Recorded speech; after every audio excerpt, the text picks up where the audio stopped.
아픔을 사주겠다는 아름다운 여인의 제안은 구원처럼 들린다. 기억을 넘긴 뒤 머릿속은 텅 비어가고 생각은 서서히 말라붙는다. 귓속과 콧속으로 흐르는 것은 눈물이 아닌 뇌의 잔해다. 그녀는 여우였다. 기억을 먹는 것은 미끼. 목적은 인간의 회백질을 끝까지 빨아들이는 것. 잊고 싶은 마음이 생을 비운다. 옛날 아주 먼 옛날에 산이 높고 골이 깊어 해가 일찍 떨어지는 어느 외딴 마을에 강선비라고 불리는 젊은이가 살고 있었습니다. 이 마을은 사방이 험준한 산봉우리로 병풍처럼 둘러싸여 있어 바깥 세상의 소식이 더디게 전해졌고, 아침 저녁으로 피어오르는 짙은 안개 때문에 마을 전체가 마치 구름 속에 떠있는 섬처럼 보였습니다. 사람들은 이곳을 안개 흐르는 마을이라 하여 무영촌이라 불렀는데, 마을 사람들은 대대로 농사를 짓거나 약초를 캐며 소박하게 살아가고 있었습니다. 바람이 불 때마다 산등성이를 타고 넘어오는 숲의 냄새와 흙내음이 마을을 감싸 안았고, 밤이 되면 짐승들의 울음소리가 자장가처럼 들려오는 아주 고요하고 평화로운 곳이었습니다. 그러나 이토록 평온해 보이는 마을 풍경과는 달리 마을 끝자락에 위치한 기와집 한 채에는 밤마다 깊은 한숨 소리가 끊이지 않고 흘러나왔습니다. 강선비의 집은 꽤나 번듯한 기와집이었지만 주인의 마음처럼 어딘가 쓸쓸하고 낡아가는 기색이 역력했습니다.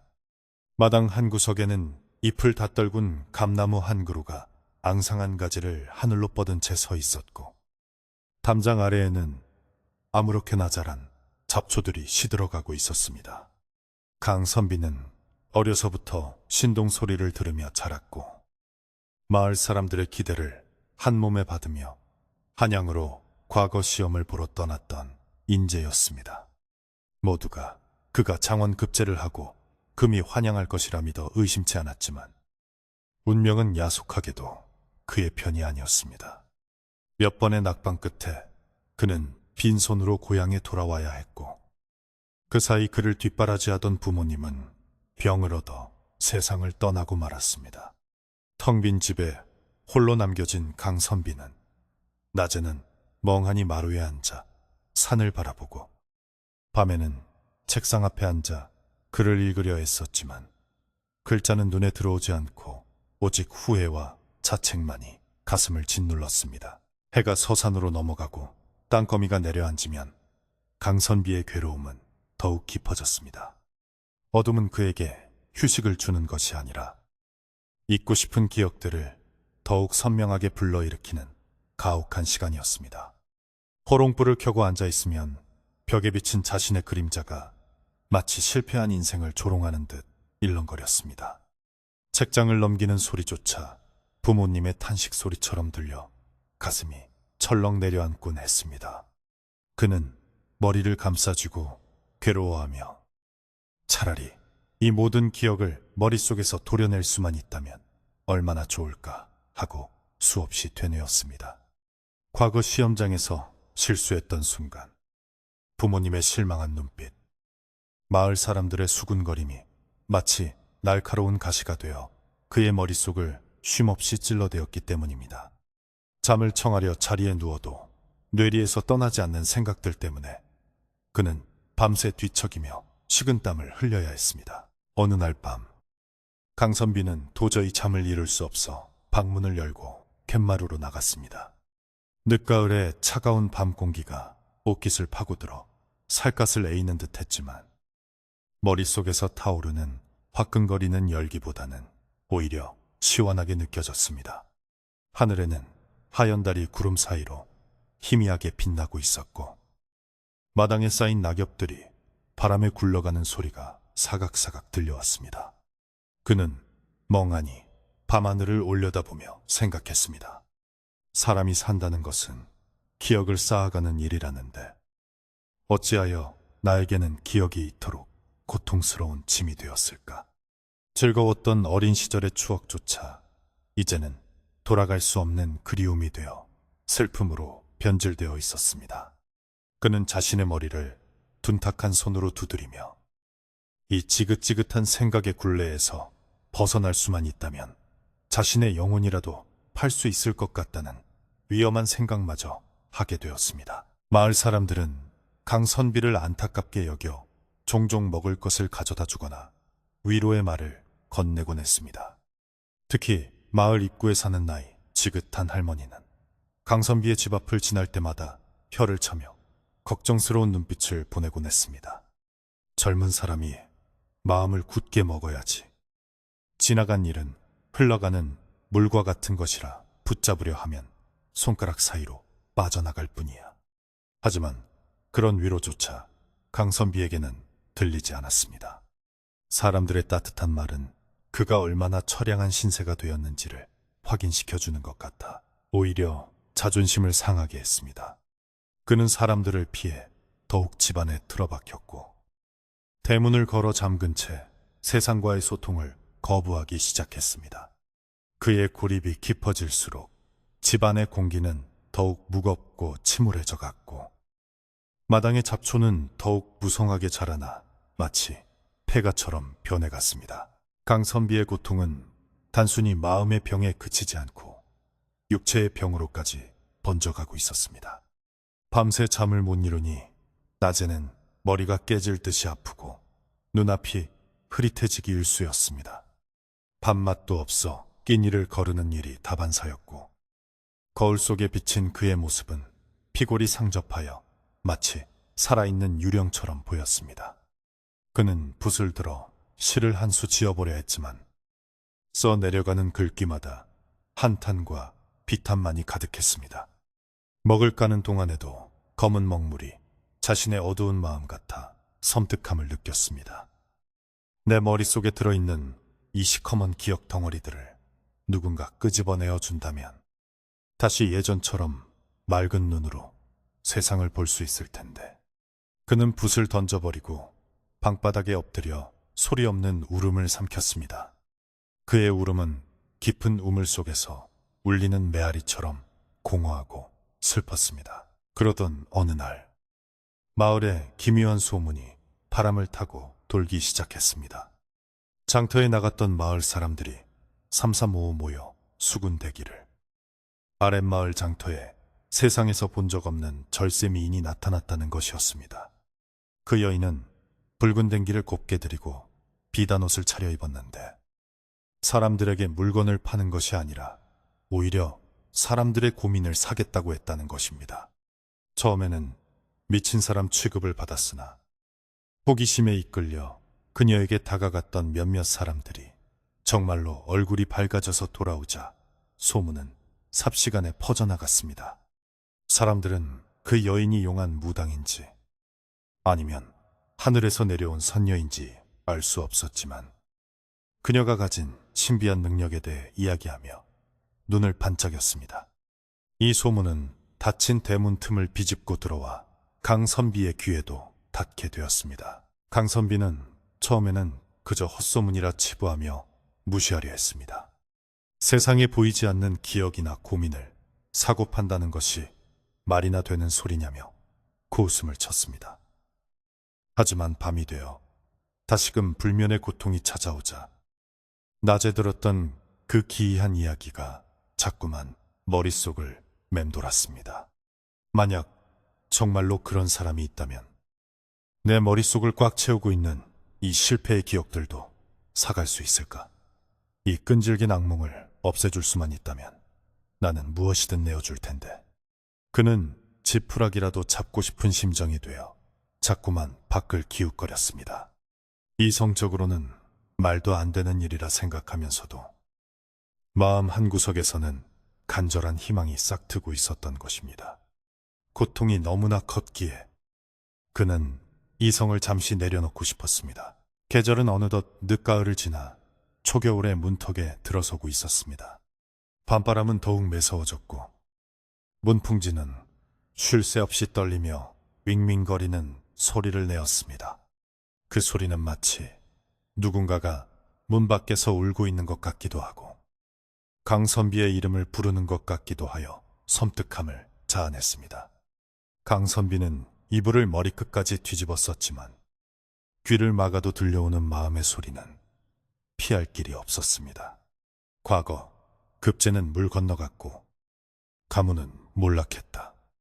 너는 쓸모없는 인간이다. 내면의 목소리가 그를 괴롭혔습니다.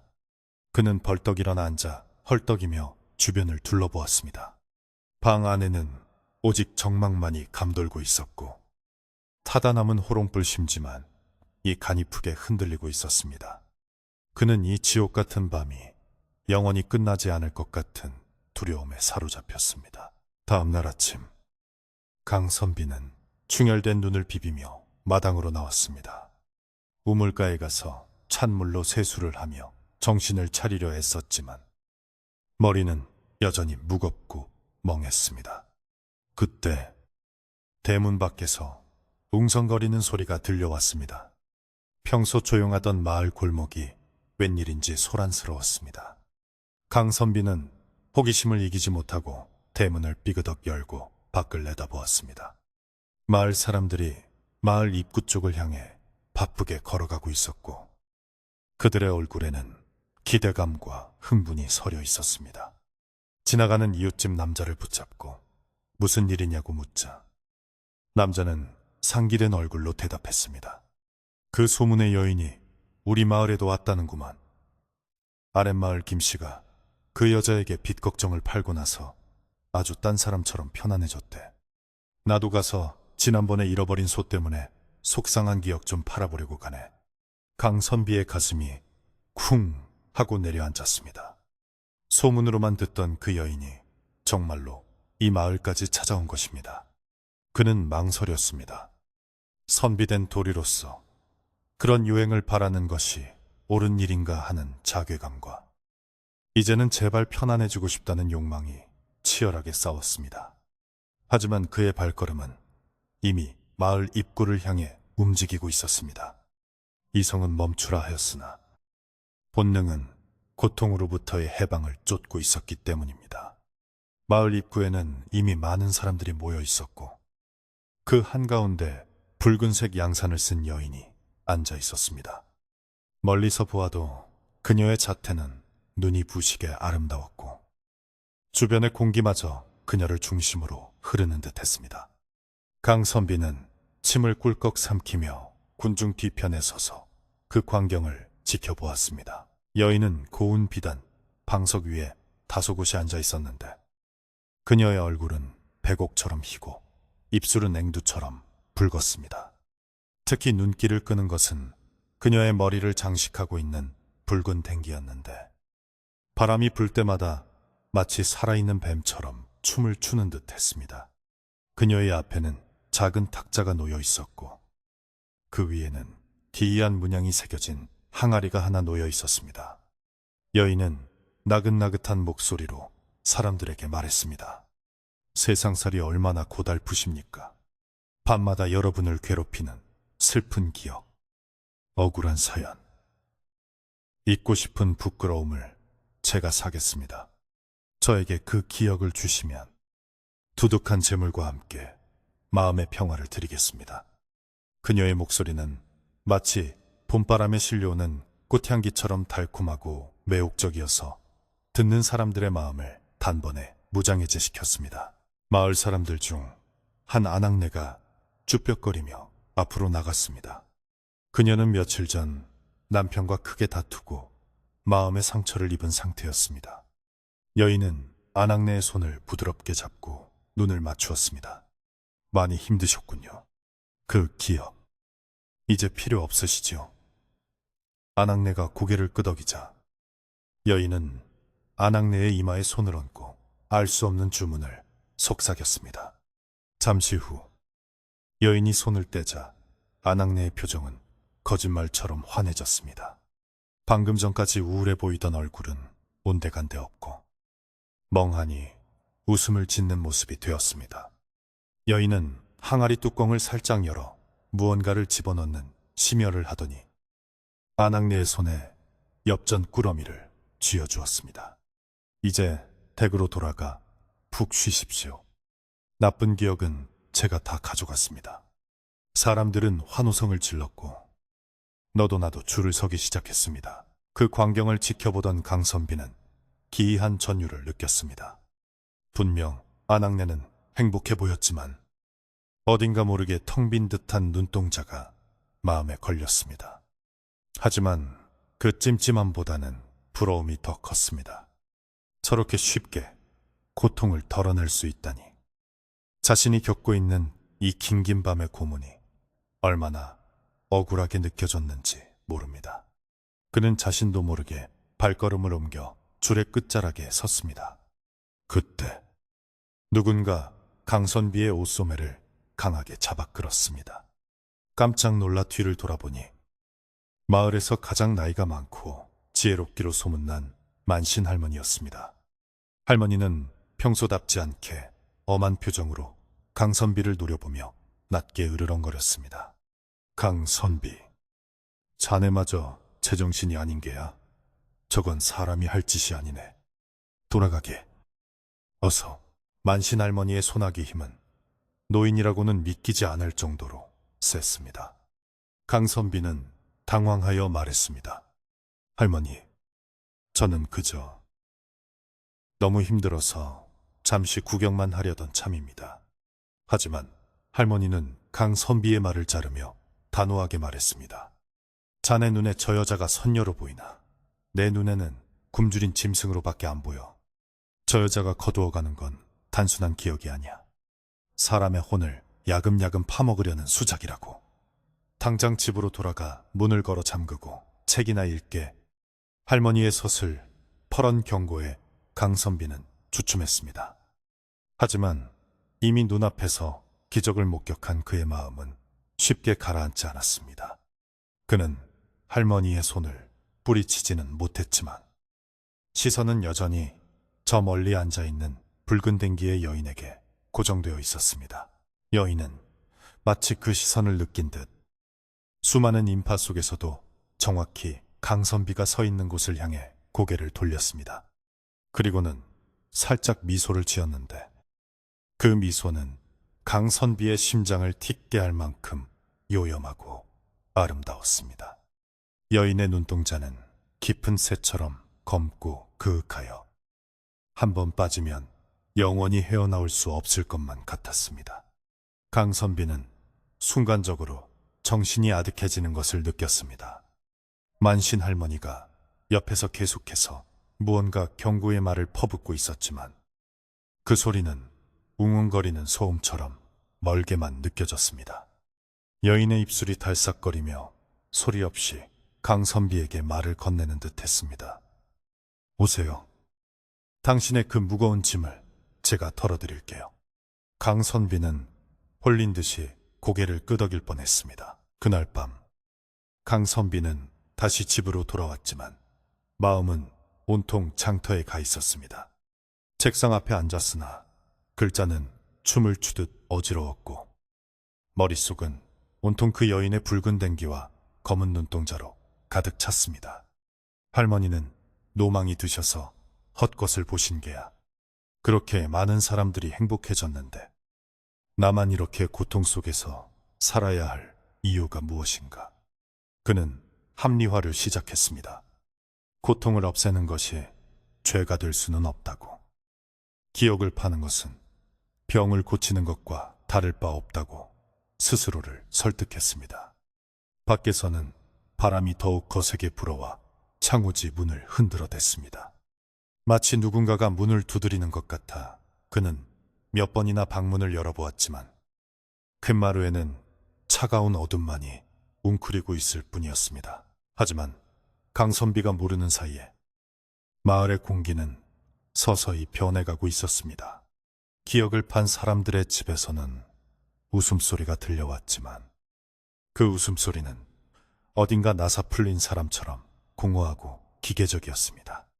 마을을 감싸던 안개는 더욱 짙어졌고 밤하늘을 나는 새들도 마을 위를 지나가기를 꺼리는 듯 피해 날았습니다. 강선비의 집 마당에 있던 감나무의 마지막 홍시 하나가 툭 하고 바닥으로 떨어져 터졌습니다. 붉은 과육이 으깨진 모습이 마치 불길한 징조처럼 마당 한복판에 선명한 자국을 남겼습니다. 강선비는 그 터진 감을 바라보며 알 수 없는 불안감을 느꼈지만 그 불안감조차 기억을 지우고 싶은 욕망을 이기지는 못했습니다. 강선비는 다시 자리에 누워 눈을 감았습니다.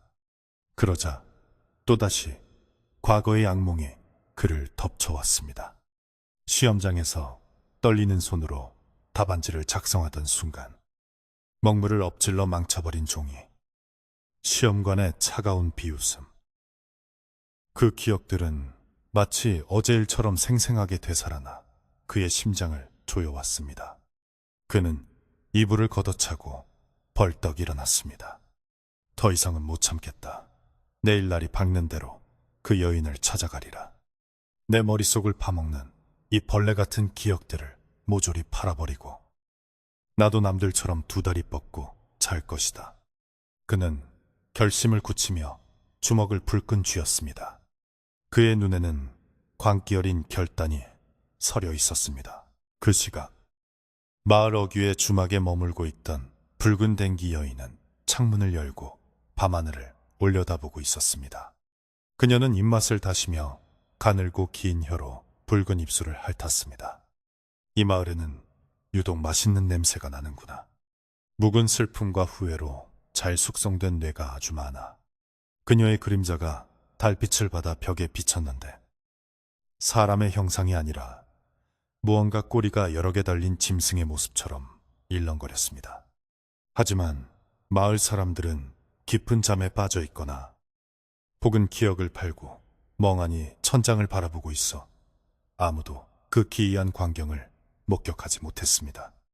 오직 밤새 깨어있던 부엉이만이 그 모습을 보고 두려움에 떨며 울음을 멈추었습니다. 강선비는 뜬 눈으로 밤을 지새우며 날이 밝기만을 기다렸습니다. 새벽닭이 울기도 전에 그는 옷을 갖춰 입고 대문을 나섰습니다.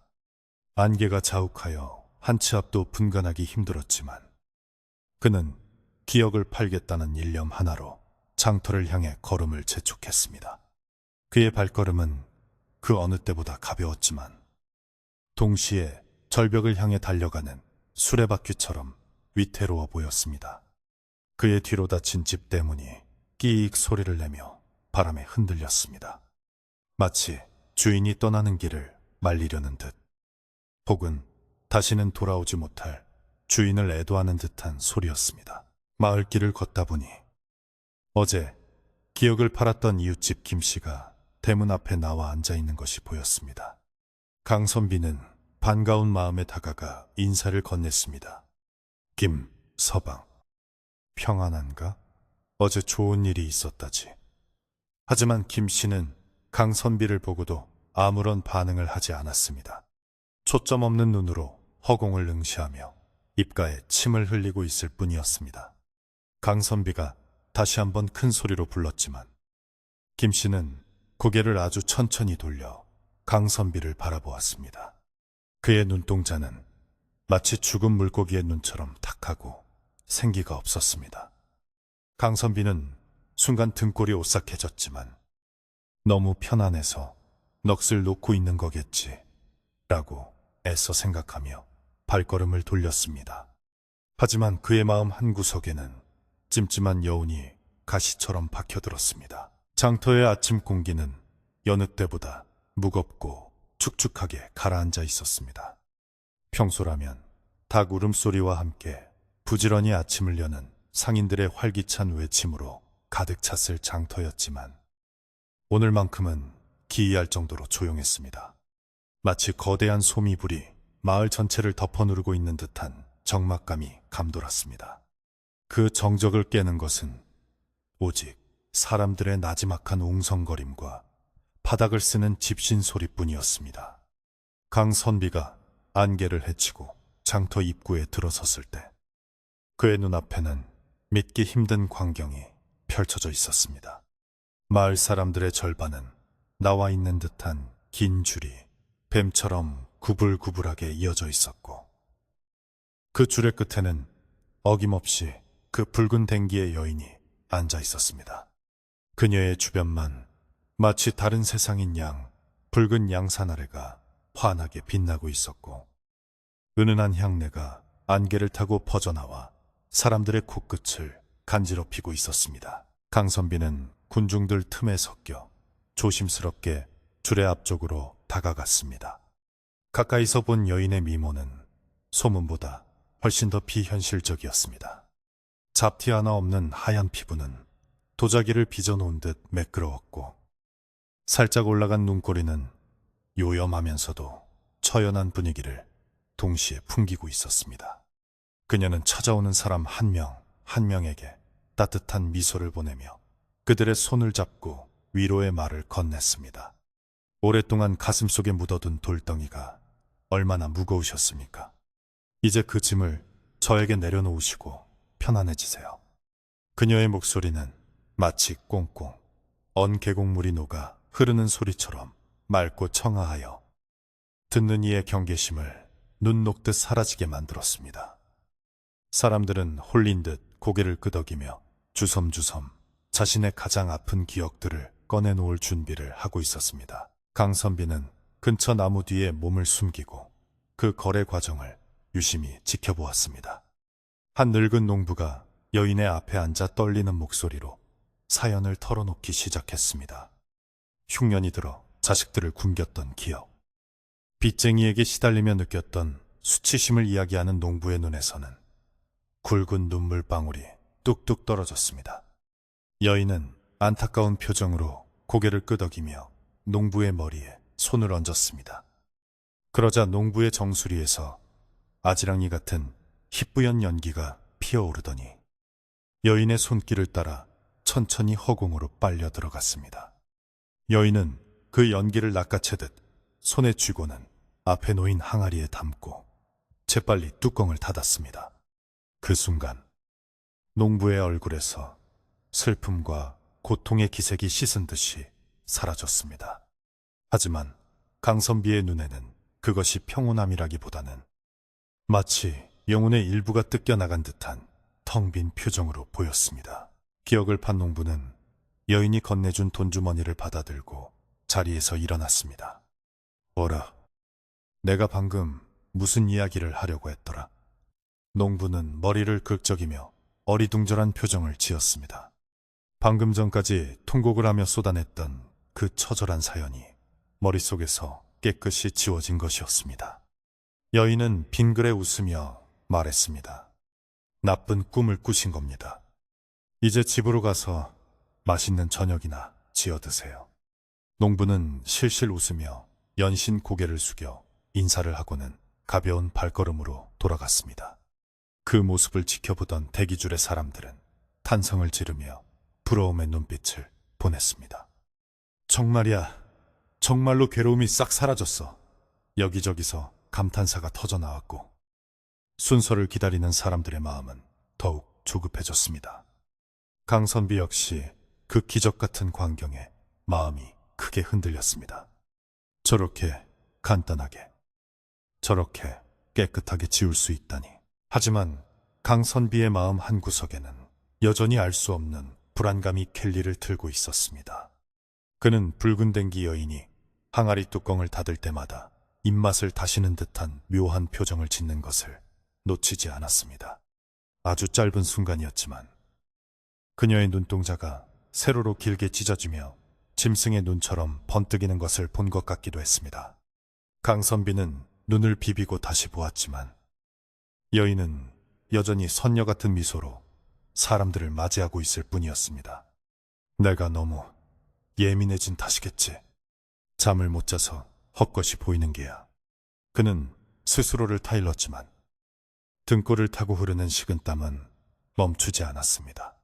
그는 줄을 서지도 그렇다고 집으로 돌아가지도 못한 채 엉거주춤 서서 그 기이한 의식을 계속해서 지켜보았습니다. 그때 마을 어귀 쪽에서 요란한 꽹과리 소리가 들려왔습니다. 사람들이 깜짝 놀라 뒤를 돌아보니 만신할머니가 제자들을 이끌고 장터로 들어오고 있었습니다. 할머니는 무당들이 입는 화려한 의복 대신 소박한 흰 무명옷을 입고 있었지만 그 기세만큼은 천군만마를 거느린 장군처럼 위풍당당했습니다. 할머니의 손에는 굵은 소금이 가득 담긴 바가지가 들려 있었고 눈빛은 서슬퍼런 칼날처럼 빛나고 있었습니다. 이놈들 썩 물러가지 못할까? 어디서 감히 사람의 귀한 혼을 흥정하려 드느냐? 할머니는 우렁찬 목소리로 호통을 치며 붉은 댕기 여인을 향해 소금을 뿌렸습니다. 하얀 소금 알갱이들이 허공에 흩날리며 여인의 비단 치맛자락에 후두둑 떨어졌습니다. 줄을 서 있던 사람들은 혼비백산하여 양옆으로 갈라졌습니다. 붉은 댕기 여인은 눈 하나 깜짝하지 않고 부채로 소금을 털어냈습니다. 그리고는 천천히 고개를 들어 만신 할머니를 바라보았습니다.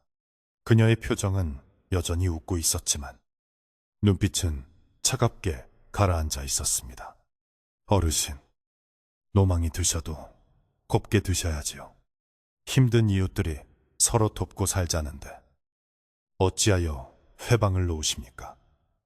여인의 목소리는 부드러웠으나 그 안에는 날카로운 가시가 숨겨져 있었습니다. 주변에 있던 마을 사람들도 수군대기 시작했습니다. 맞아. 만신 할머니가 너무 심하신 거 아니야? 저 처자가 우리 빚도 갚아주고 마음의 병도 고쳐준다는데 왜 저러죠?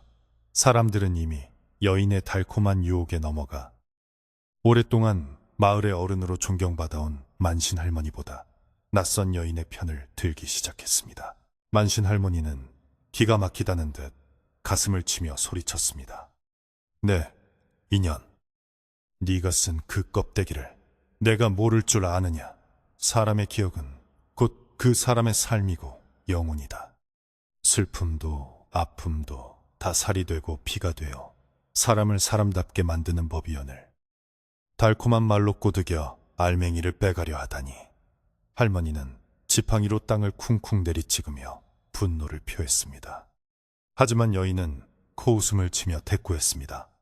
사람답게 사는 것이 고통 속에 몸부림치는 것이라면 저는 차라리 그 짐을 덜어주고 행복을 주겠습니다. 보십시오.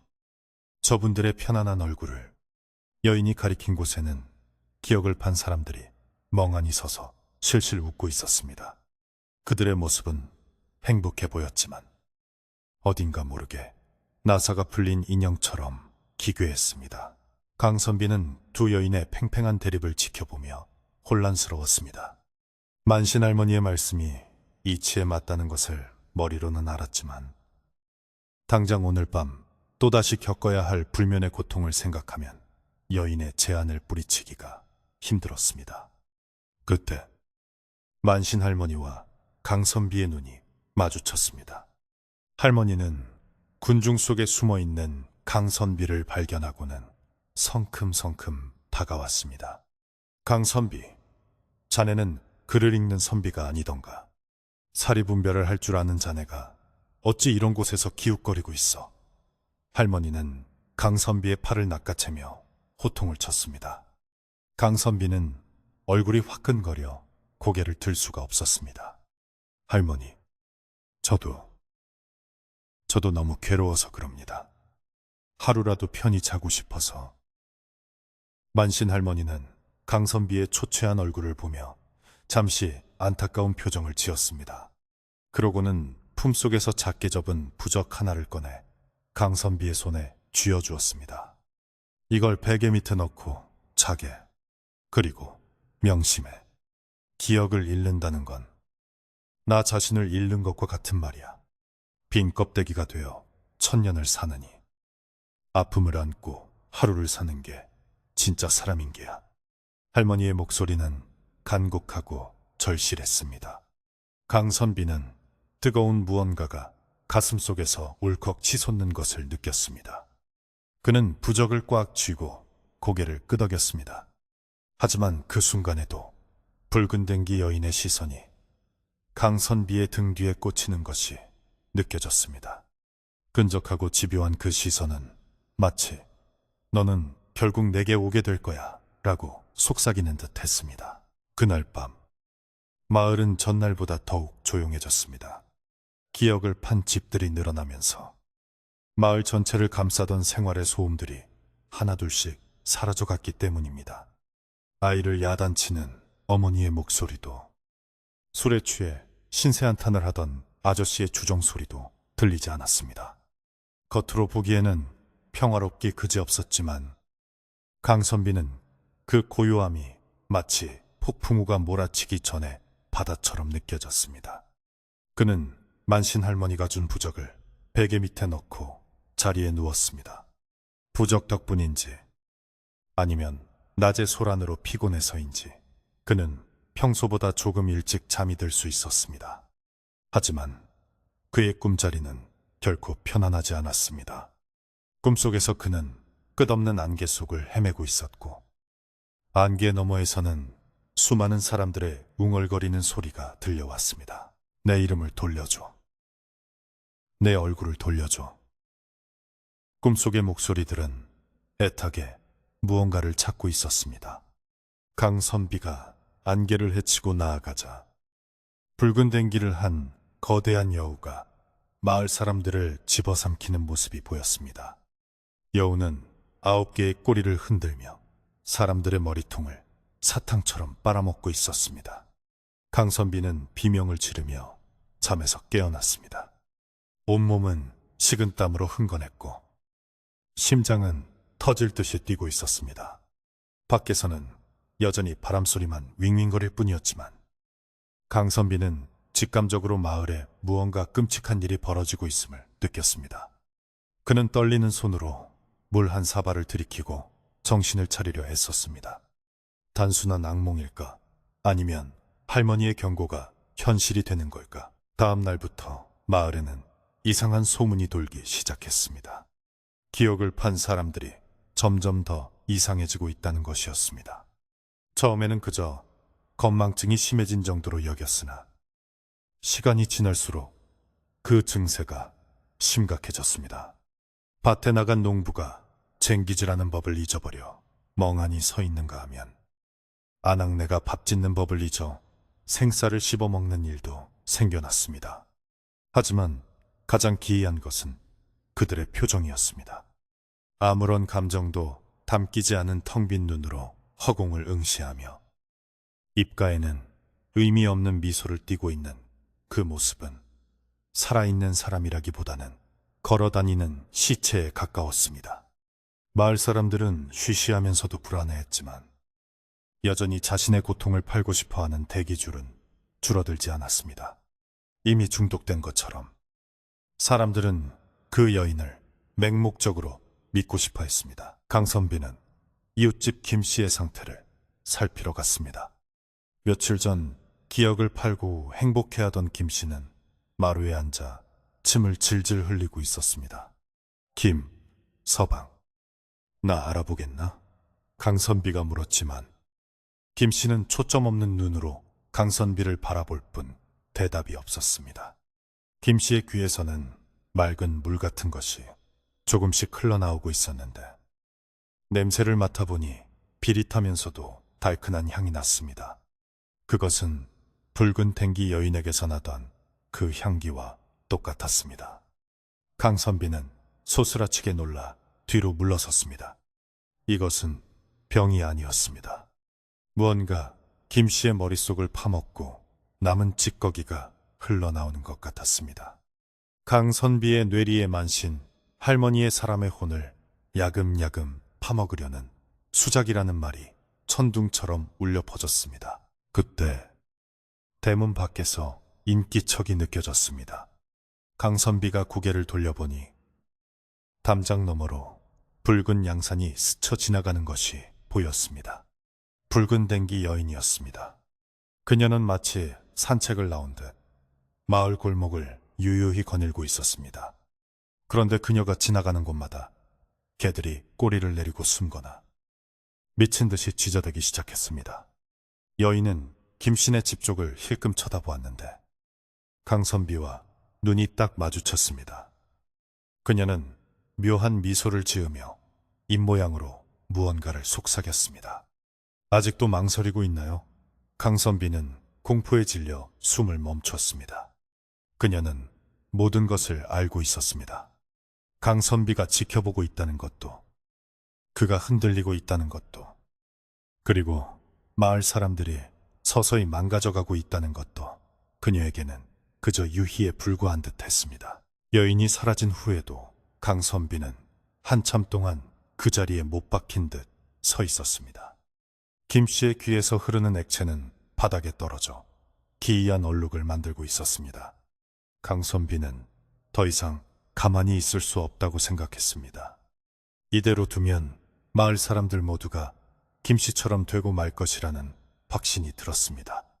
그는 만신 할머니를 찾아가야겠다고 결심했습니다. 할머니라면 이 사태를 막을 방법을 알고 있을지도 모릅니다. 강선비는 서둘러 김씨네 집을 빠져나와 만신 할머니가 사는 산 밑 오두막을 향해 달렸습니다. 안개가 점점 더 짙어져 마을을 집어삼키고 있었고 어디선가 까마귀 떼가 불길하게 울어대며 하늘을 맴돌았습니다. 만신 할머니의 집 앞에는 이미 몇몇 마을 사람들이 모여 있었습니다.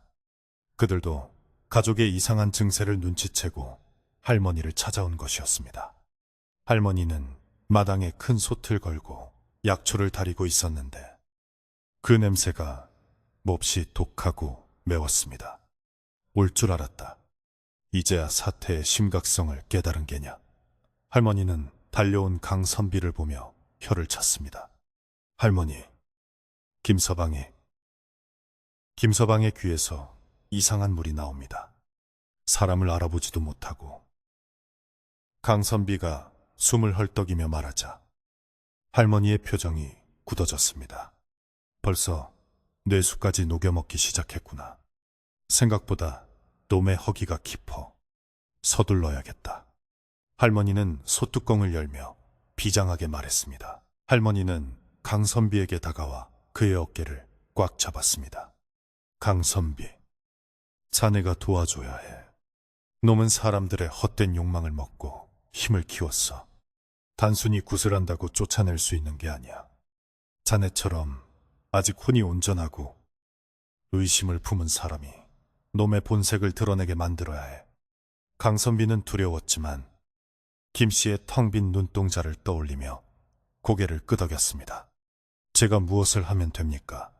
할머니는 강선비의 귀에 대고 은밀한 계획을 속삭였습니다.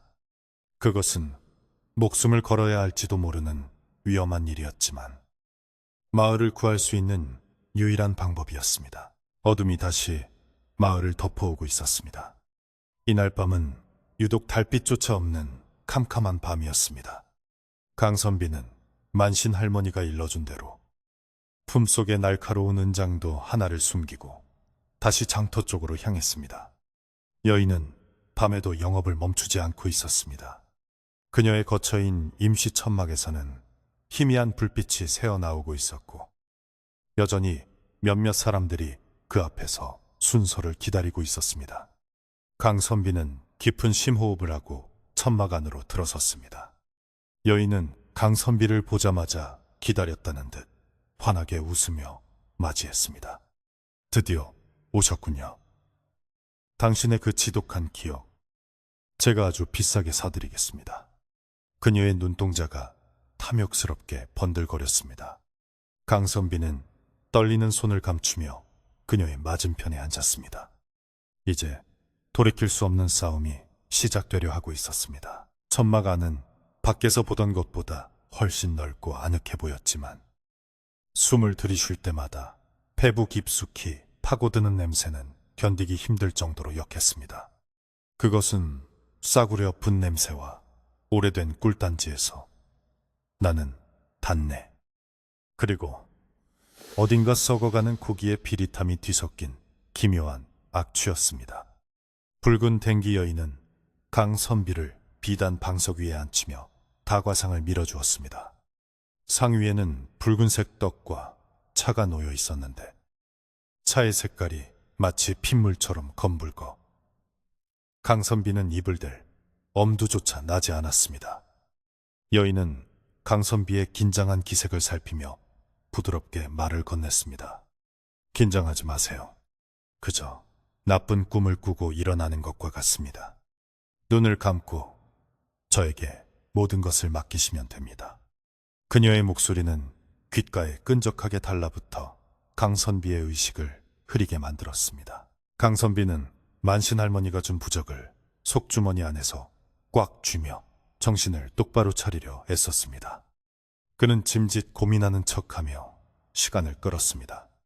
막상 기억을 지우려니 제 삶의 일부가 사라진다는 생각에 두려움이 앞섭니다. 과연 고통 없는 삶이 의미가 있을까요? 강선비가 주저하는 모습을 보이자 여인의 눈썹이 미세하게 꿈틀거렸습니다. 그녀는 찻잔을 들어 입술을 죽이며 나직이 속삭였습니다. 의미라니요. 고통은 그저 갉아먹는 벌레일 뿐입니다. 선비님은 그 벌레를 너무 오랫동안 키우셨어요. 자, 이제 그만 저에게 주시지요. 여인은 참을성이 바닥나기 시작했는지 강선비의 무릎 위로 몸을 기울이며 손을 뻗어왔습니다. 그녀의 손톱은 유난히 길고 뾰족하게 다듬어져 있었는데 촛불빛을 받아 서늘한 광택을 띠고 있었습니다. 여인의 손이 강선비의 관자놀이에 닿는 순간 그는 마치 얼음장이 살갗을 뚫고 들어오는 듯한 소름 끼치는 한기를 느꼈습니다. 사람의 체온이라고는 전혀 느껴지지 않는 죽은 자의 살결 같은 차가움이었습니다. 강선비는 본능적으로 몸을 뒤로 빼려 했지만 여인의 소나기 힘은 상상 이상으로 강했습니다. 그녀는 강선비의 머리를 단단히 고정시킨 채 눈을 지그시 감고 주문을 외우기 시작했습니다. 잊어라, 잊어라. 슬픔은 녹아라. 뇌수는 닳아져라. 그 주문 소리는 사람의 언어가 아니라 짐승이 그르렁거리는 소리처럼 들려왔습니다. 강선비의 머릿속이 웅웅거리며 어지러워지기 시작했고 눈앞의 사물들이 기괴하게 일그러져 보였습니다. 마치 머릿속에 있는 뇌가 곤죽이 되어 흐물거리는 듯한 끔찍한 감각이 밀려왔습니다. 그 절체절명의 순간 강선비는 품속의 은장도 손잡이를 만지작거리며 눈을 부릅떴습니다. 약 기운 때문인지 환각 때문인지 알 수 없으나 그의 눈에 비친 여인의 모습은 더 이상 아름다운 처녀가 아니었습니다. 촛불 그림자에 비친 그녀의 그림자는 거대한 여우의 머리통을 하고 있었고 엉덩이 뒤로는 9갈래의 꼬리가 뱀처럼 꿈틀대고 있었습니다. 여인의 입은 귀 밑까지 찢어져 있었고 그 사이로 가늘고 긴 혀가 날름거리며 강선비의 정수리 냄새를 맡고 있었습니다. 그것은 기억을 사는 것이 아니라 기억과 함께 잘 숙성된 사람의 뇌를 탐하고 있는 요괴의 모습이었습니다. 강선비는 공포에 질려 비명을 지를 뻔했지만 이를 악물고 참아냈습니다. 지금 소리를 지르면 놈의 먹잇감이 될 뿐이라는 것을 직감했기 때문입니다. 강선비는 마지막 전 먹던 힘을 다해 여인의 팔을 뿌리쳤습니다. 아직 마음의 준비가 되지 않았소. 그가 거칠게 밀어내자 무방비 상태였던 여인은 중심을 잃고 옆으로 비틀거렸습니다. 그 바람에 탁자 위에 놓여있던 항아리가 바닥으로 굴러떨어져 깨지고 말았습니다. 챙그랑하는 날카로운 파열음과 함께 항아리 안에 들어있던 내용물이 쏟아져 나왔습니다. 그것은 안개나 연기가 아니었습니다. 회색빛이 도는 끈적끈적한 액체 덩어리들이 바닥에 흩뿌려졌는데 그 역겨운 냄새가 코를 찔렀습니다. 강선비는 구역질을 참으며 그 액체를 내려다보았습니다. 그것은 마치 으깨진 두부 같기도 하고 콧물 같기도 한 기괴한 물질이었습니다. 여인은 깨진 항아리를 보며 표정이 일그러지더니 짐승의 포효 같은 괴성을 질렀습니다. 내 밥, 내 귀한 양식을. 그녀는 바닥에 엎드려 쏟아진 액체를 손으로 긁어 모으며 허겁지겁 입으로 가져갔습니다. 그 모습은 인간의 존엄성이라고는 찾아볼 수 없는 굶주린 아귀와도 같았습니다. 그녀가 고개를 쳐박고 바닥을 핥는 사이 강선비는 그 틈을 타 천막 입구 쪽으로 뒷걸음질 쳤습니다.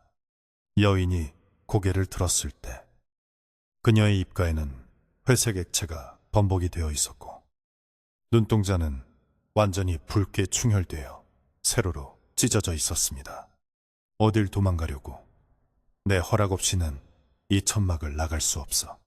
그녀가 으르렁거리며 일어섰습니다. 하지만 강선비는 이미 천막에 천을 걷어올리고 밖으로 몸을 날린 뒤였습니다. 바깥의 차가운 밤 공기가 뱃속으로 들어오자 정신이 번쩍 들었습니다. 그는 뒤도 돌아보지 않고 어둠 속을 달렸습니다. 뒤에서 여인의 분노에 찬 비명소리가 들려왔지만 다행히 쫓아오는 기척은 없었습니다. 아마도 쏟아진 양식을 수습하느라 정신이 팔린 모양이었습니다. 강선비는 숨이 턱끝까지 차오를 때까지 달려 만신 할머니의 오두막에 도착했습니다. 할머니는 마당에 불을 피워놓고 초조하게 기다리고 있었습니다. 강선비가 문을 박차고 들어오며 쓰러지듯 마루에 주저앉자 할머니가 황급히 달려와 그를 부축했습니다. 살아왔구나. 그래. 무엇을 보았느냐. 강선비는 떨리는 목소리로 천막 안에서 목격한 참상을 낱낱이 털어놓았습니다. 차가운 손길, 짐승의 그림자, 그리고 항아리 속에 들어있던 끈적한 회색 액체에 대해 이야기하자 할머니의 얼굴이 흑빛으로 변했습니다. 역시 내 짐작이 맞았어. 그 요물은 단순히 기억을 먹는 게 아니야. 기억을 녹여내는 척하며 사람의 뇌수를 삭혀서 마시는 구미호일세. 기억을 잃은 사람들이 멍청이가 되고 귀에서 물이 흐르는 건 뇌가 녹아버렸기 때문이야. 그 회색 액체는 바로 마을 사람들의 녹아버린 혼과 뇌수였던 게지. 할머니의 설명에 강선비는 소름이 돋아 몸을 떨었습니다. 자신이 하마터면 그 끔찍한 먹이가 될 뻔했다는 사실에 오금이 저려왔습니다.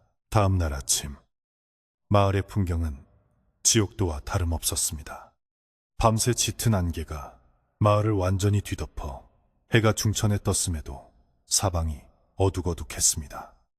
그리고 거리 곳곳에는 기억을 판 사람들이 좀비처럼 배회하고 있었습니다. 그들은 아무런 목적 없이 흐느적거리며 걷다가 벽에 부딪히기도 하고 바닥에 주저앉아 의미 없는 소리를 중얼거렸습니다. 더 끔찍한 것은 그들의 귀와 코에서 끊임없이 흘러내리는 투명한 액체였습니다. 마을 전체에 썩은 감 냄새와 비릿한 피 냄새가 진동하여 숨을 쉬기조차 힘들었습니다. 아직 기억을 팔지 않은 남은 주민들은 공포에 질려 집안에 숨죽이고 있었지만 붉은 댕기 여인의 유혹적인 목소리는 여전히 안개를 타고 집집마다 스며들고 있었습니다. 만신 할머니와 강선비는 마을 회관 앞마당으로 향했습니다. 이제 더 이상 숨어서 해결할 수 있는 단계가 아니었습니다.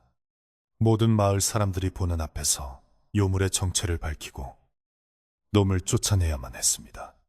할머니는 마을의 청년들을 불러 모아 장작더미를 높이 쌓게 하고 그 위에 쑥과 고추를 잔뜩 올렸습니다. 여우는 매운 연기와 징소리를 가장 싫어한다. 오늘 밤 놈이 가장 굶주렸을 때를 노려 끝장을 볼 것이다. 할머니의 눈에는 결연한 의지가 타오르고 있었습니다. 강선비에게는 가장 중요한 임무가 주어졌습니다. 바로 그 요물을 마을 회관 광장으로 유인해오는 미끼 역할이었습니다. 강선비는 두려웠지만 좀비가 되어버린 이웃들을 보며 마음을 다잡았습니다. 해질 무렵 강선비는 다시 장터로 나갔습니다. 붉은 댕기 여인은 어젯밤의 소동에도 불구하고 뻔뻔하게 다시 자리를 펴고 앉아 있었습니다. 그녀는 강선비를 보자마자 비릿한 미소를 지으며 말했습니다. 어젯밤에는 참으로 무례하셨습니다. 하지만 저는 관대하니 다시 기회를 드리지요. 그 머릿속의 고통. 이제는 정말 비우고 싶지 않으십니까? 그녀는 강선비가 다시 찾아온 것을 이미 예상했다는 듯 여유로워 보였습니다. 강선비는 연기를 시작했습니다. 무릎을 꿇고 애원하듯 말했습니다. 제가 어리석었습니다. 밤새 악몽에 시달리다 보니 도저히 견딜 수가 없더군요. 제발 제 기억을 사주십시오. 다만 제 집안에 가보인 귀한 물건과 함께 기억을 드리고 싶으니 마을 회관으로 와주실 수 있겠습니까? 이곳은 너무 시끄럽고 보는 눈이 많아서요. 여인은 잠시 의심스러운 눈초리로 강선비를 훑어보았습니다. 하지만 강선비의 눈빛이 너무나 간절해 보였고 무엇보다 어젯밤 맛보지 못한 강선비의 싱싱한 뇌수에 대한 갈망이 그녀의 판단력을 흐리게 만들었습니다. 게다가 그녀는 자신의 힘을 과신하고 있었습니다. 어차피 인간들 따위가 덤벼봤자 자신의 상대가 되지 않는다고 생각했기에 그녀는 우아하게 부채를 접으며 일어섰습니다. 좋습니다.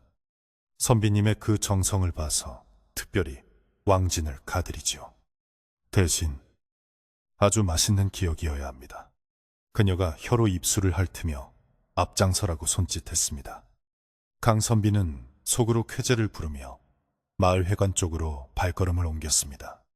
그의 등 뒤로 9개의 그림자가 일렁이며 따라오고 있었습니다. 마을 회관 광장은 텅 비어 있는 것처럼 보였습니다.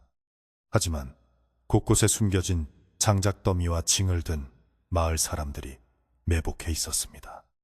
짙은 안개 덕분에 그들의 모습은 완벽하게 가려져 있었습니다. 강선비는 광장 한가운데 멍석이 깔린 곳으로 여인을 안내했습니다. 이곳에 앉으시지요. 제가 곧 준비한 것을 가져오겠습니다. 여인은 의심 없이 멍석 위에 앉았습니다. 그녀는 주변의 고요함이 마음에 드는 듯 눈을 감고 공기 중의 냄새를 맡았습니다. 이곳은 뇌수 냄새가 아주 진하군요. 마을 사람들을 다 불러 모아 잔치를 벌여도 되겠소. 그녀가 혼잣말을 하며 즐거워하는 순간 강선비가 뒤로 물러나며 크게 소리쳤습니다. 지금입니다. 불을 붙이세요. 강선비의 신호와 동시에 사방에서 횃불이 날아와 장작더미에 꽂혔습니다. 순식간에 불길이 치솟으며 매캐한 쑥 냄새와 매운 고추 타는 냄새가 진동하기 시작했습니다. 이게 무슨 짓이냐? 여인이 기겁하며 자리에서 벌떡 일어났습니다. 하지만 그녀가 도망칠 틈도 없이 징 하는 웅장한 꽹과리와 징소리가 천지를 뒤흔들었습니다. 징소리는 쇠를 긁는 듯 날카롭고 묵직하여 듣는 사람의 고막을 찢을 듯 했습니다. 여인은 귀를 막고 비명을 질렀습니다. 끼에에 그 비명 소리는 인간의 것이 아니었습니다. 고통에 몸부림치던 그녀의 몸에서 붉은 비단옷이 찢겨나가고 하얀 털이 숭숭 돋아나기 시작했습니다. 매운 연기가 광장을 가득 채우자 여인은 더 이상 인간의 모습을 유지할 수 없었습니다. 그녀의 얼굴이 길게 늘어나며 주둥이가 튀어나왔고 손발은 날카로운 발톱이 달린 짐승의 앞발로 변했습니다. 그리고 엉덩이 뒤로 감추고 있던 9개의 붉은 꼬리가 부채처럼 펼쳐졌습니다. 전설 속의 구미호가 그 흉측한 본색을 드러낸 것이었습니다. 마을 사람들은 덜덜 떨면서도 징을 치는 손을 멈추지 않았습니다. 만신 할머니가 앞으로 나서며 소금을 뿌리고 주문을 외웠습니다. 사악한 요무라, 사람의 탈을 쓰고 감히 마을을 능멸하다니. 하늘이 두렵지 않으냐? 구미호는 붉은 눈을 번뜩이며 할머니를 향해 이빨을 드러냈습니다. 건방진 인간들, 내 오늘 너희들의 씨를 말려주마. 구미호가 날카로운 발톱을 휘두르며 만신 할머니에게 달려들었습니다. 그 속도가 어찌나 빠른지 바람을 가르는 소리가 날 정도였습니다. 강선비는 순간적으로 몸을 날려 할머니 앞을 가로막았습니다. 그의 손에는 은장도가 들려 있었습니다. 하지만 구미호의 힘은 막강했습니다. 구미호의 꼬리가 강선비의 가슴을 강타했고 강선비는 종이 인형처럼 날아가 바닥에 처박혔습니다. 입에서 단내가 올라오고 눈앞이 번쩍했습니다. 구미호는 쓰러진 강선비를 보며 비웃었습니다. 가장 맛있는 건 아껴 먹으려 했더니 제 발로 죽음을 자초하는구나. 그때 기이한 일이 벌어졌습니다. 구미호의 꼬리에 맞은 강선비의 가슴팍에서 그가 소중히 간직하고 있던 어머니의 유품인 옥패가 깨지며 눈부신 빛을 뿜어낸 것이었습니다. 그 빛은 구미호의 눈을 멀게 할 만큼 강렬했습니다. 구미호는 내 눈 하며 뒤로 물러섰습니다. 그 틈을 놓치지 않고 광장 구석에 숨어있던 기억을 잃어 반쯤 좀비가 되었던 김씨가 비틀거리며 걸어 나왔습니다. 김씨의 눈은 여전히 풀려 있었지만 손에는 농기구인 쇠사랑이 들려 있었습니다.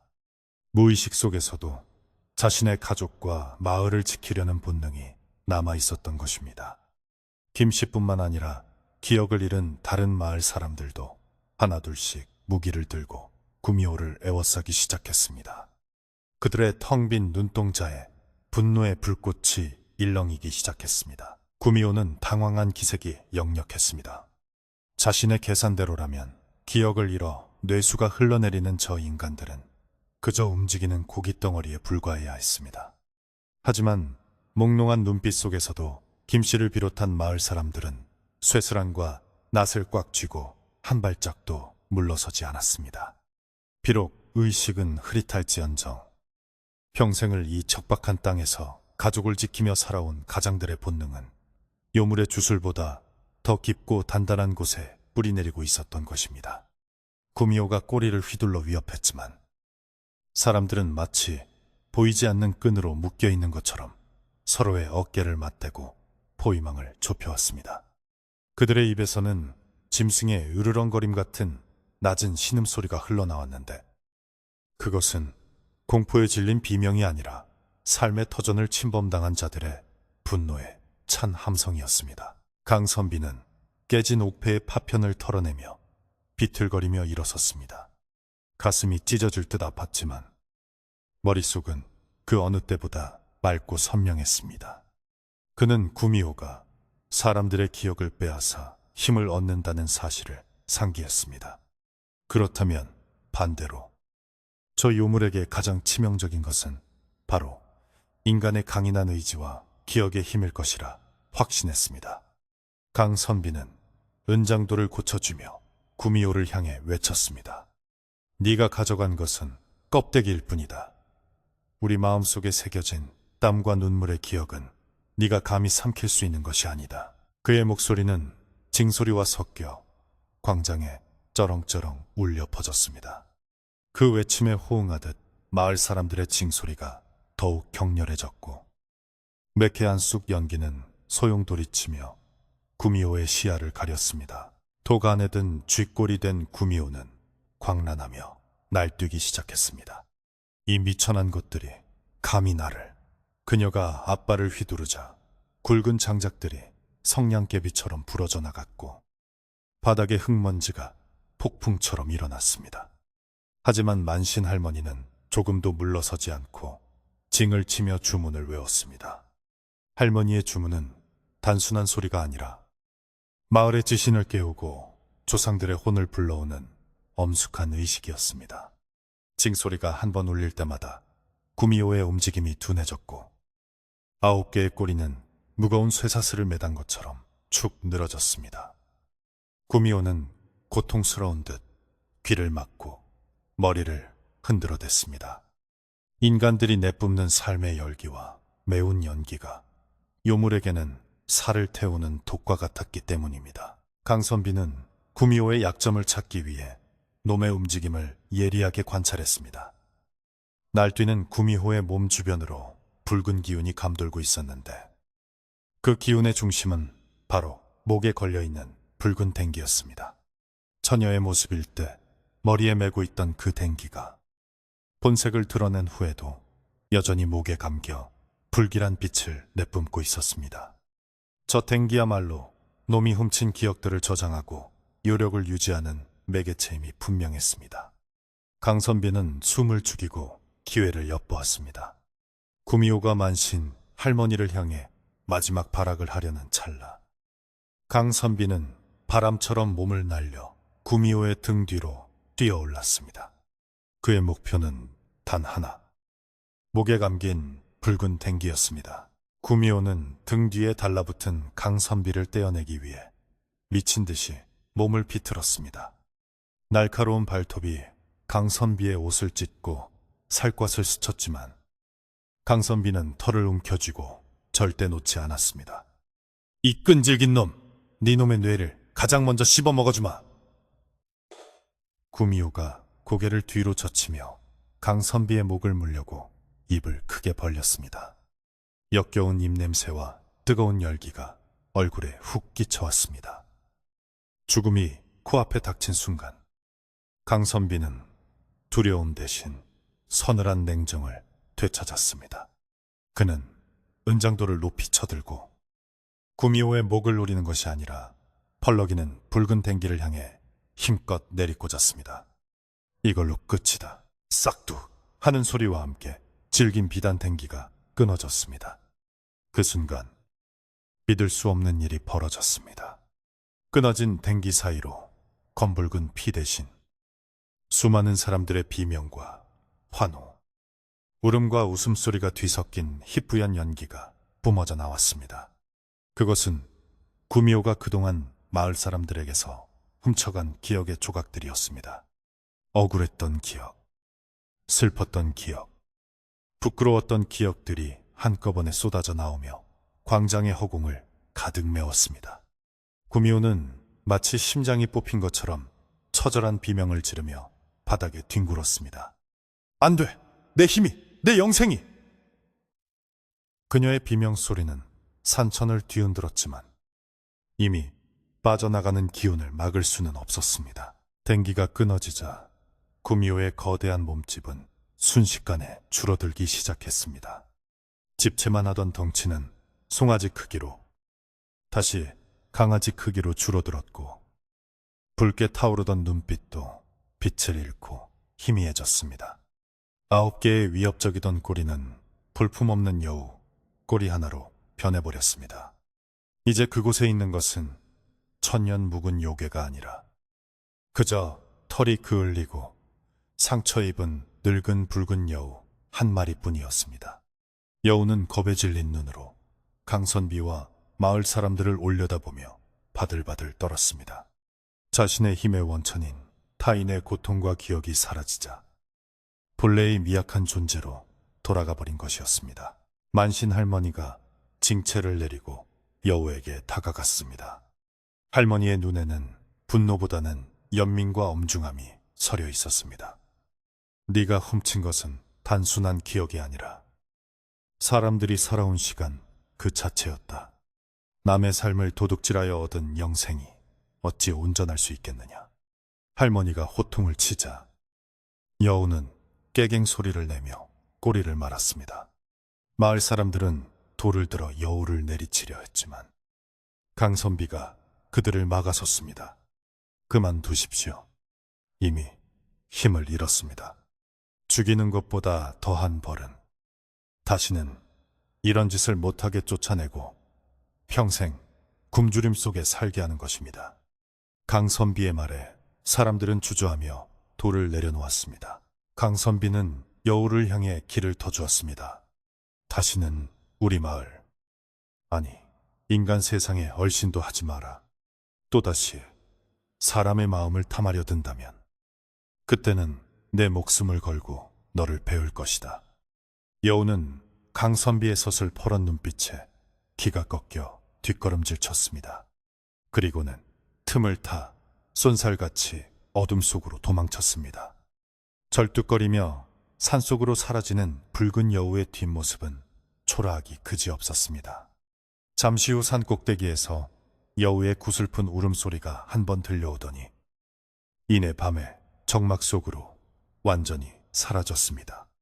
마을을 짓누르던 무거운 공기가 그제야 걷히는 듯했습니다. 여우가 사라지자 광장에는 묘한 정적이 흘렀습니다. 긴장이 풀린 마을 사람들은 그 자리에 주저앉아 거친 숨을 몰아쉬었습니다.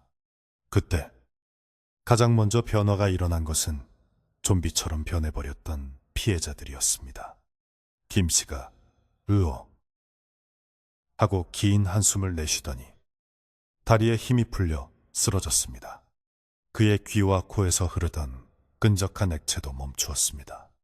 다른 피해자들도 하나둘씩 깊은 잠에 빠진 듯 바닥에 눕기 시작했습니다. 마치 며칠 동안 귀었던 긴 악몽에서 벗어나 진정한 휴식을 취하는 모습이었습니다. 강선비는 서둘러 김 씨의 맥을 짚어보았습니다. 비록 기력은 쇠했으나 맥박은 규칙적으로 뛰고 있었고 텅 비어있던 눈동자가 감기며 편안한 표정이 돌아오고 있었습니다. 이제 살았다. 다들 살았어. 만신 할머니가 안도의 한숨을 내쉬며 외쳤습니다. 그제야 마을 사람들 사이에서 환호성과 안도의 울음이 터져나왔습니다. 서로를 끌어안고 등을 토닥이며 살아남았음을 확인했습니다. 하지만 할머니는 곧바로 표정을 다잡고 사람들을 지휘하기 시작했습니다. 아직 끝난 게 아니다. 요물의 도끼가 마을에 남아있어 해가 뜨기 전에 마을 전체를 정화해야 한다.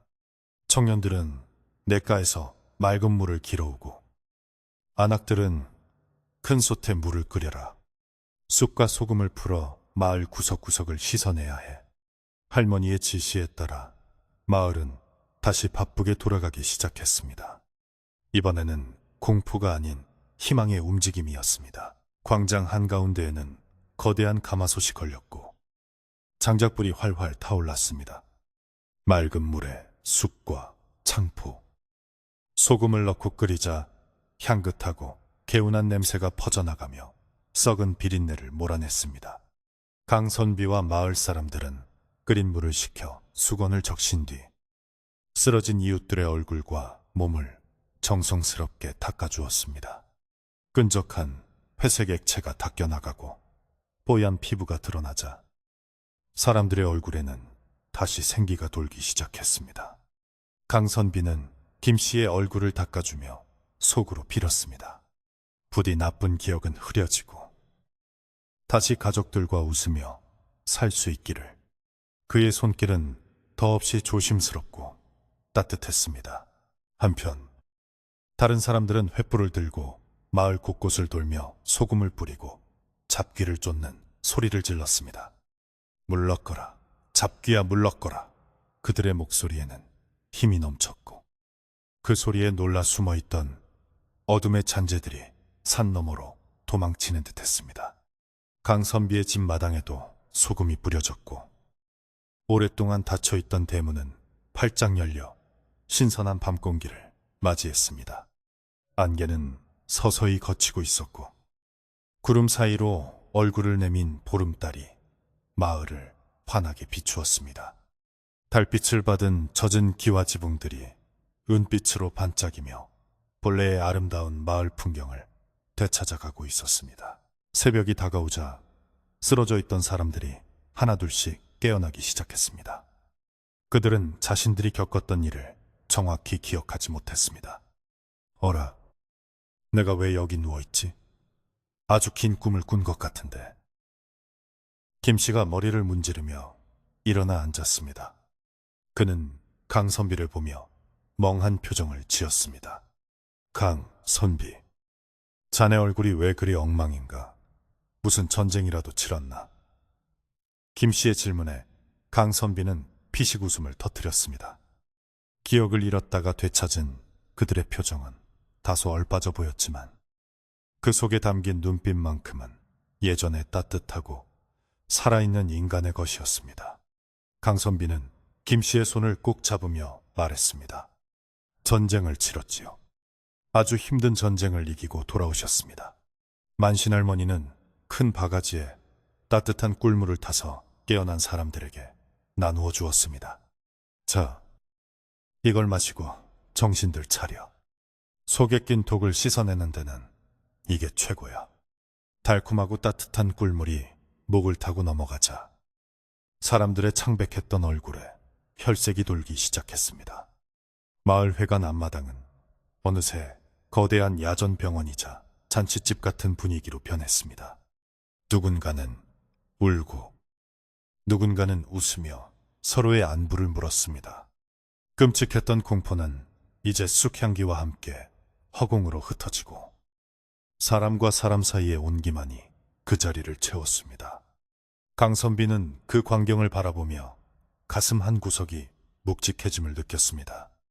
이것이 바로 사람 사는 냄새라는 것을 새삼 깨달았습니다. 강선비는 잠시 무리를 빠져나와 마을 입구 정자나무 아래로 갔습니다. 밤새 긴장했던 탓인지 온몸이 쑤시고 피곤이 몰려왔지만 마음만은 깃털처럼 가벼웠습니다. 그는 주머니에서 만신 할머니가 주었던 부적을 꺼내보았습니다. 꼬깃꼬깃해진 종이 부적은 땀에 젖어 있었지만 그 덕분에 자신을 지킬 수 있었다는 생각에 소중하게 느껴졌습니다. 그는 밤하늘을 올려다 보았습니다. 북두칠성이 머리 위에서 반짝이고 있었고 산바람은 더 이상 차갑지 않고 시원하게 느껴졌습니다. 고통도 슬픔도 결국은 내 삶의 일부였어. 그것을 버리려 했을 때 나는 괴물이 될 뻔했지. 그는 뼈저린 교훈을 가슴에 새겼습니다. 그때 뒤에서 발자국 소리가 들려왔습니다. 만신 할머니였습니다. 여기서 청승 떨고 있냐, 젊은 놈이. 할머니는 짐짓 퉁명스럽게 말했지만 표정은 부드러웠습니다. 할머니는 강선비의 옆에 앉아 먼 산을 바라보았습니다. 오늘 자네가 큰일을 했어. 자네가 그 댕기를 끊지 않았다면 우리 마을은 영영 지옥이 되었을 게야. 강선비는 고개를 저었습니다. 아닙니다. 할머니와 마을 분들이 계시지 않았다면 저는 도망쳤을 겁니다. 모두가 함께 지킨 것입니다. 겸손한 강선비의 말에 할머니는 흐뭇한 미소를 지으며 강선비의 등을 두들겨 주었습니다. 그래, 그게 바로 사람이지. 혼자서는 못 살아도 같이는 사는 것. 이제 가서 좀 쉬게. 날이 밝으면 할 일이 많을 테니. 동이 트기 시작했습니다. 산등성이 너머로 붉은 해가 고개를 내밀자 마을을 덮고 있던 마지막 안개 한 자락까지 깨끗이 사라졌습니다. 아침 햇살은 마을 회관, 마당에 모여있는 사람들을 따스하게 감싸 안았습니다. 밤새 끓인 쑥물의 증기가 햇살을 받아 금빛으로 빛났습니다. 사람들은 서로의 얼굴을 마주보며 쑥스러운 웃음을 지었습니다. 비록 몸은 고단하고 옷은 더러워졌지만 그들의 눈빛에는 다시 시작할 수 있다는 희망이 담겨 있었습니다. 강선비는 자리에서 일어나 기지개를 켰습니다. 그의 몸에서 우두둑 소리가 났지만 그 소리마저 경쾌하게 들렸습니다. 마을 사람들은 각자의 집으로 돌아가기 시작했습니다. 하지만 예전처럼 뿔뿔이 흩어지는 것이 아니었습니다. 이복의 김씨, 이따 우리 집 와서 아침이나 같이 드세.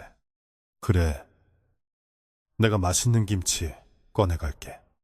서로를 챙기는 정겨운 말들이 오고 갔습니다. 강선비의 집으로 가는 길, 그는 자신의 집이 더 이상 폐가처럼 보이지 않았습니다. 담장 아래 잡초는 뽑아내면 되고 앙상한 감나무에는 내년에 다시 잎이 돋을 것입니다. 중요한 것은 그 집을 지키는 주인의 마음이 단단해졌다는 사실이었습니다. 그는 대문을 열고 들어가며 크게 심호흡을 했습니다. 집안 가득 배어있던 눅눅한 우울함이 걷히고 아침의 상쾌한 공기가 그 자리를 채우고 있었습니다. 부엌으로 들어간 강선비는 쌀독을 열었습니다. 쌀이 얼마 남지 않았지만 혼자 먹기에는 충분했습니다. 그는 쌀을 씻어 솥에 앉히고 아궁이에 불을 지폈습니다. 타닥타닥 장작 타는 소리가 경쾌하게 들려왔습니다. 예전에는 이 소리가 외로움을 증폭시키는 소음처럼 들렸으나 지금은 살아있음을 알리는 심장 박동 소리처럼 들렸습니다. 밥이 끓는 구수한 냄새가 방 안으로 퍼지자 그는 비로소 허기를 느꼈습니다. 그것은 단순히 배가 고픈 것이 아니라 삶에 대한 허기였습니다. 이제 그는 밥을 먹고 힘을 내어 다시 글을 읽고 밭을 갈 것입니다. 아픈 기억조차 씹어삼켜 자신의 살로 만들 준비가 되어 있었습니다. 햇살이 중천에 떠오르자 지난밤의 공포는 마치 거짓말처럼 사라지고 마을에는 생기 넘치는 활력이 감돌기 시작했습니다. 무역마을을 짓누르던 짙은 안개는 햇살에 밀려 산 허리 위로 물러났고 그 자리를 맑고 투명한 가을 하늘이 채웠습니다. 마을 사람들은 늦은 아침을 먹고 하나둘씩 밖으로 나와 지난밤의 흔적을 지우기 위해 분주하게 움직였습니다. 광장에 널려있던 장작더미와 쑥찌꺼기들을 치우고 그 흘린 바닥을 깨끗이 쓸어냈습니다. 누군가는 무너진 담장을 다시 쌓아 올리고 누군가는 놀란 가축들을 보살피며 등을 토닥여 주었습니다. 그들의 손길은 분주했지만 얼굴에는 피곤함보다는 안도감과 희망이 서려 있었습니다. 마을 곳곳에서 고생했어. 살아있으니 다행이야라는 따뜻한 인사말이 오고 갔습니다. 강선비 또한 자신의 집 마당에 나와 빗자루를 들었습니다. 그동안 마음의 병 때문에 돌보지 않아 폐가처럼 변해버린 집을 이제는 제대로 가꾸고 싶다는 생각이 들었기 때문입니다. 그는 마당 구석구석에 쌓인 낙엽과 잡초들을 꼼꼼하게 쓸어 담았습니다. 빗자루가 바닥을 쓸 때마다 사각사각하는 경쾌한 소리가 났는데 그것은 마치 강선비의 머릿속에 묵은 먼지를 털어내는 소리처럼 들렸습니다. 앙상했던 감나무 가지 끝에는 까치 한 쌍이 날아와 앉아 지저귀고 있었고 그 소리가 어찌나 청아한지 강선비는 잠시 일손을 멈추고 흐뭇하게 바라보았습니다. 이제 그의 집은 더 이상 음침한 귀신의 집이 아니라 다시 사람의 온기가 피어나는 보금자리로 변모하고 있었습니다. 한참 마당을 쓸고 있는데 대문 밖에서 웅성거리는 소리가 들려왔습니다. 강선비가 고개를 들어보니 이웃집 김씨와 마을 사람들이 양손 가득 무언가를 들고 서 있었습니다. 김씨는 쑥스러운 듯 머리를 극적이며 말했습니다. 강선비, 자네 덕분에 우리가 목숨을 건졌어. 빈손으로 오기가 뭐해서 이것저것 좀 챙겨왔네. 김씨가 내미는 바구니에는 갓 낳은 달걀과 텃밭에서 뽑은 싱싱한 무, 그리고 잘 말린 시래기가 담겨 있었습니다. 뒤에 서 있던 다른 이웃들도 햅쌀이며 참기름, 직접 담근 된장 등을 마루 위에 올려놓았습니다. 강선비는 뜻밖의 선물에 코끝이 찡해졌습니다.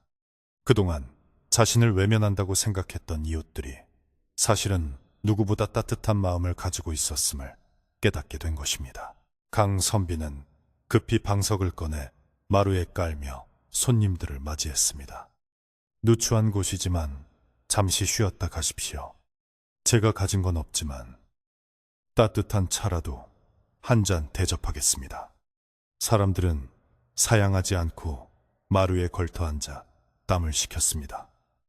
강선비가 부엌에서 물을 끓여내오는 동안 사람들은 강선비의 집을 둘러보며 칭찬을 아끼지 않았습니다. 집터가 아주 좋아. 주인이 부지런하니 금세 번듯해지겠어. 강선비가 글만 잘 읽는 줄 알았더니 담력도 대단하더구먼. 그 요물을 향해 칼을 내리꽂을 때 내 심장이 다 삼는 줄 알았네. 사람들의 칭찬에 강선비는 얼굴이 붉어졌지만 그 칭찬이 싫지 않았습니다. 이제 그는 낙방거사라는 오명 대신 마을을 지킨 든든한 일원으로 인정받고 있었습니다. 점심때가 되자 마을 사람들은 기왕 모인 김에 강선비네 마당에서 다 같이 밥을 해먹자고 제안했습니다.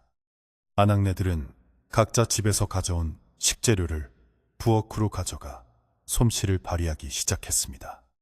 솥뚜껑을 뒤집어 기름을 두르고 전을 부치고 커다란 가마솥에는 맵쌀을 얹혀 밥을 지었습니다.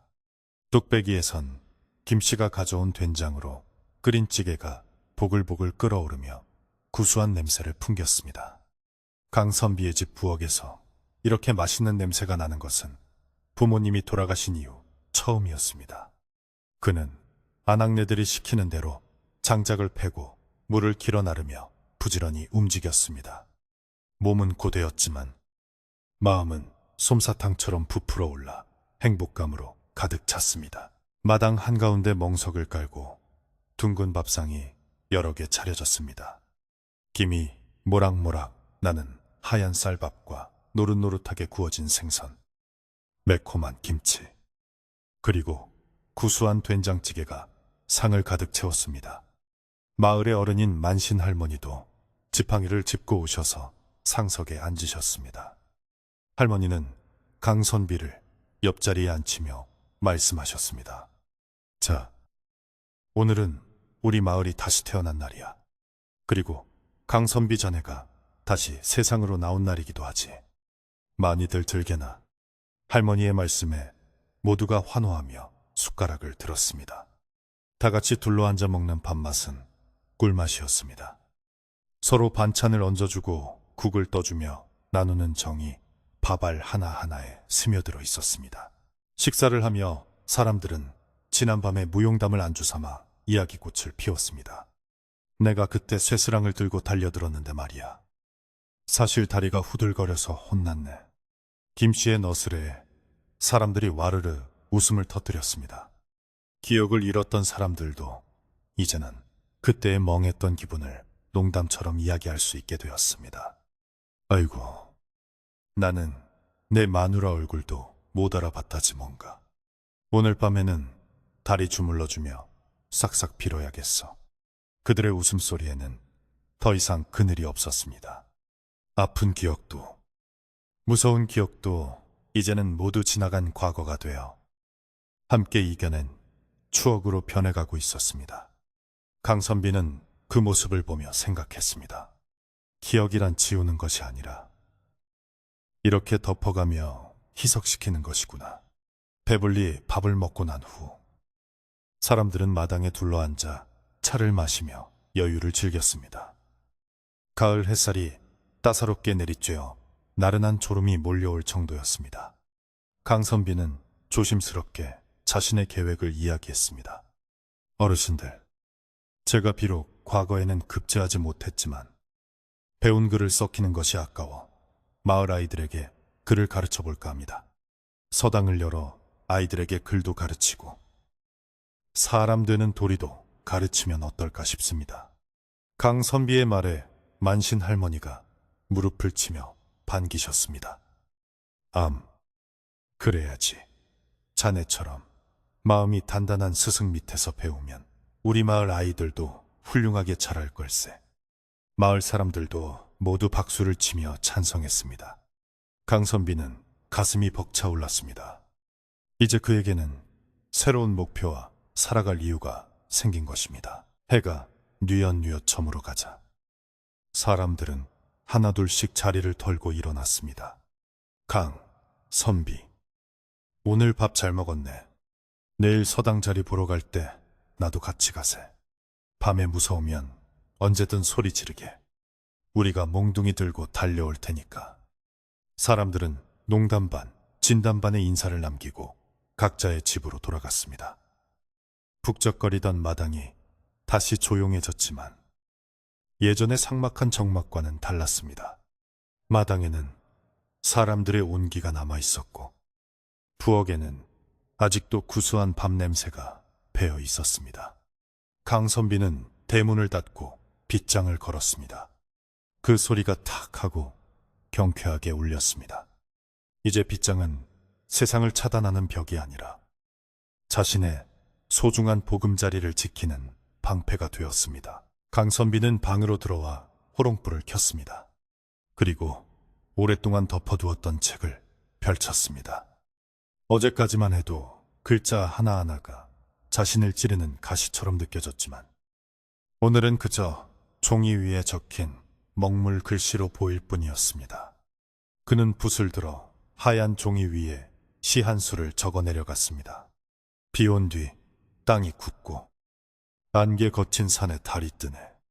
쓴 기억은 걸음이 되어 내 마음밭에 새꽃을 피우라. 먹물이 종이에 스며드는 것을 보며 그는 미소를 지었습니다. 글씨가 예전보다 훨씬 힘차고 자유로워 보였습니다. 그는 붓을 내려놓고 창문을 활짝 열었습니다. 밤 공기가 들어왔지만 춥지 않고 시원했습니다. 밤하늘에는 둥근 보름달이 마을을 대낮처럼 환하게 비추고 있었습니다.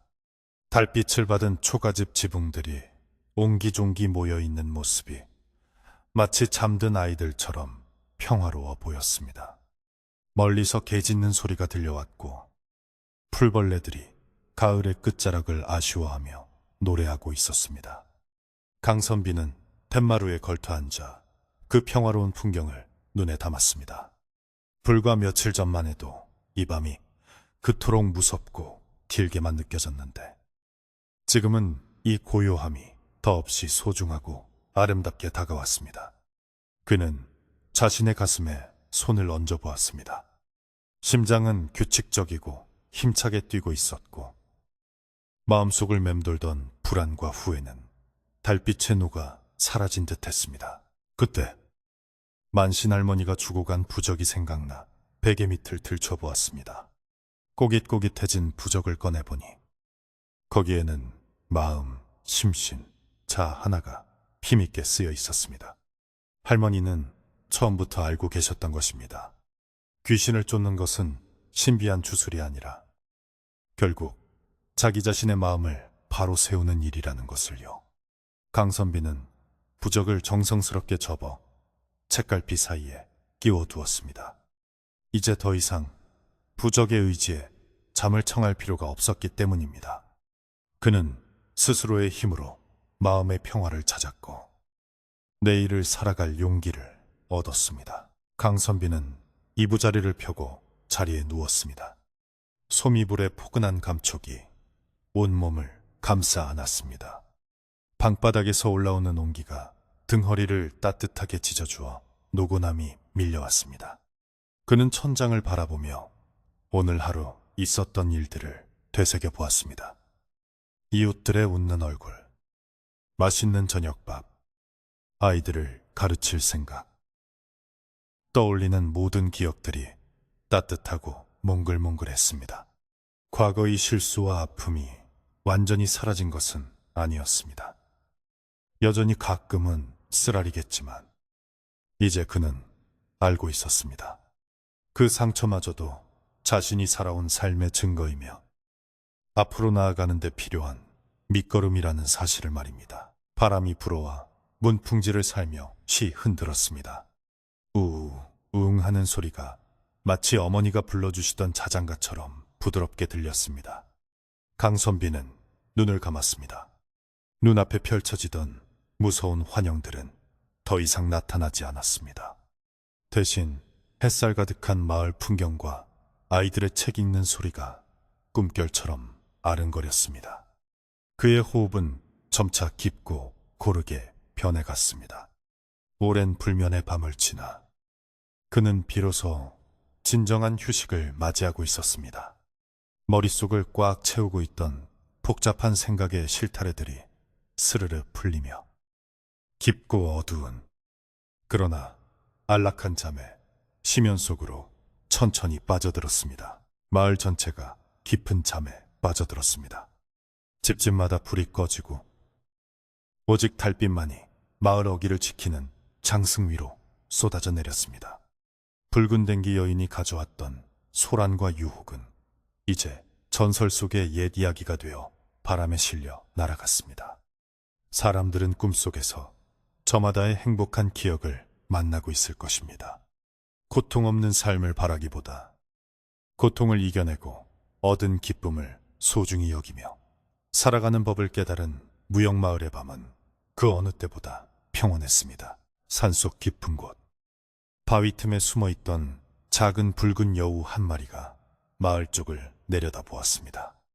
여우는 마을의 평화로운 기운에 더 이상 자신이 끼어들 틈이 없음을 깨닫고 꼬리를 내린 채 깊은 숲속으로 자취를 감추었습니다. 이제 이 마을에는 어떤 유물도, 어떤 악몽도 범접할 수 없을 만큼 단단한 마음의 벽이 세워졌기 때문입니다. 강선비의 코고는 소리가 나직하게 방 안을 채우기 시작했습니다. 그것은 세상에서 가장 평화롭고 가장 인간적인 소리였습니다. 이야기는 여기서 끝이 납니다. 비 온 뒤에 땅이 굳어지듯 아픔을 겪은 뒤에 사람은 더욱 깊어지는 법이지요. 오늘 밤 여러분의 머리맡에도 붉은 댕기 처녀 대신 따뜻한 밥 짓는 냄새와 포근한 달빛만이 깃들기를 바랍니다. 힘든 기억은 오늘 밤 꿈속에서 잘 다독여 주시고 내일 아침에는 강선비처럼 개운한 마음으로 눈을 뜨시길 기원합니다. 자, 이제 불을 끄고 이불을 어깨까지 덮으세요. 밤바람 소리를 자장가 삼아 아무 걱정 없는 깊은 잠 속으로 여행을 떠날 시간입니다. 안녕히 주무세요.